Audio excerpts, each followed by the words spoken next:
IMF نے پاکستان کے customs نظام کو غیر مؤثر اور پیچیدہ قرار دے دیا۔ عالمی مالیاتی ادارے کے مطابق پیچیدہ ٹیرف نظام معاشی مسابقت کو نقصان پہنچا رہا ہے۔ ٹیرف چھوٹ کا فائدہ چند شعبوں اور بڑی کمپنیز تک محدود ہے۔ پاکستان کی تجارتی پالیسیاں خطے میں سب سے زیادہ تحفظ پسند ہیں۔ کسٹمز ڈیوٹی میں کمی اور ریگولیٹری ڈیوٹیز میں بڑا اضافہ کیا گیا۔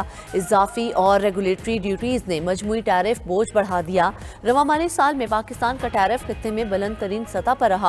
بلند ٹیرف کی وجہ سے وسائل کا غلط استعمال اور برآمدات متاثر ہوئیں۔ گاڑیوں پر ٹیرف 150% سے زیادہ، زراعت اور خوراک بھی مہنگی ہے۔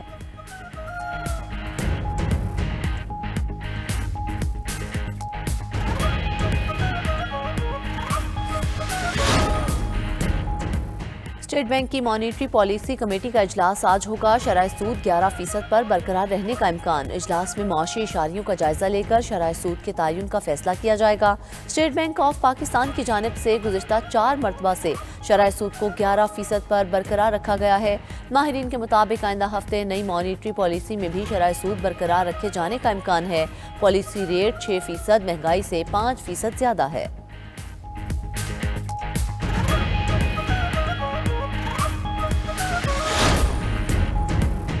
اسلام آباد ہائی کورٹ میں جسٹس طارق جہانگیری متنازعہ ڈگری کیس کی سماعت۔ جسٹس طارق جہانگیری نے کیس سننے والے بینچ پر اعتراض اٹھا دیا۔ چیف جسٹس اسلام آباد ہائی کورٹ نے جسٹس طارق جہانگیری کو مخاطب کرتے ہوئے کہا کہ آپ کو بھی ویسے ہی انصاف ملے گا جیسے کسی اور کو ملتا ہے۔ جسٹس طارق جہانگیری نے دلائل دیے کہ کسی پٹواری کو ایسے کام سے نہیں روکا جاتا جسے جناب نے مجھے روکا ہے۔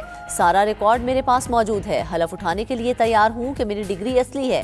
کراچی یونیورسٹی نے کہیں نہیں لکھا کہ ڈگری جعلی ہے۔ اسلام آباد ہائی کورٹ نے کراچی یونیورسٹی کے رجسٹرار کو ذاتی حیثیت میں طلب کر لیا۔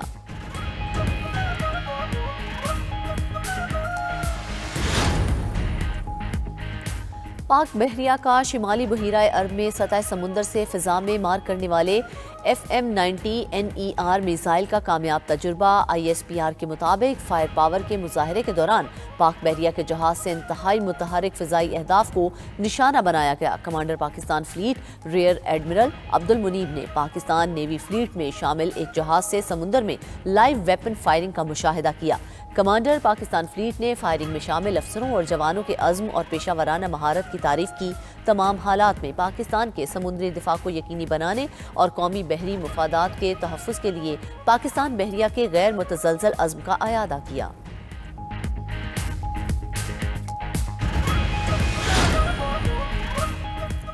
مارکہ حق میں عبرتناک شکست کے بعد بھارتی فوج عالمی منظرنامے پر مذاق بن گئی۔ عالمی افق پر فیلڈ مارشل کی پذیرائی اور بڑھتی مقبولیت جاری۔ مارکہ حق میں شکست چھپانے کے لیے بھارتی عسکری قیادت میڈیا میں شعبدہ بازی اور غیر سنجیدہ طرز عمل میں مصروف ہے۔ بھارتی آرمی چیف اور ایئر فضائیہ پاسنگ آؤٹ پریڈ میں بھی سستی شہرت کے حصول کے لیے باز نہ آئے۔ بھارتی آرمی چیف نے پاسنگ آؤٹ پریڈ گراؤنڈ میں نامعقول انداز میں پش اپس لگائے۔ غیر سنجیدہ حرکات ادارے کی پیشہ ورانہ ساکھ پر سوالیہ نشان اٹھا رہے ہیں۔ بھارتی فضائیہ قیادت بھی سستی شہرت کے لیے احمقانہ حرکات میں پیش ہے۔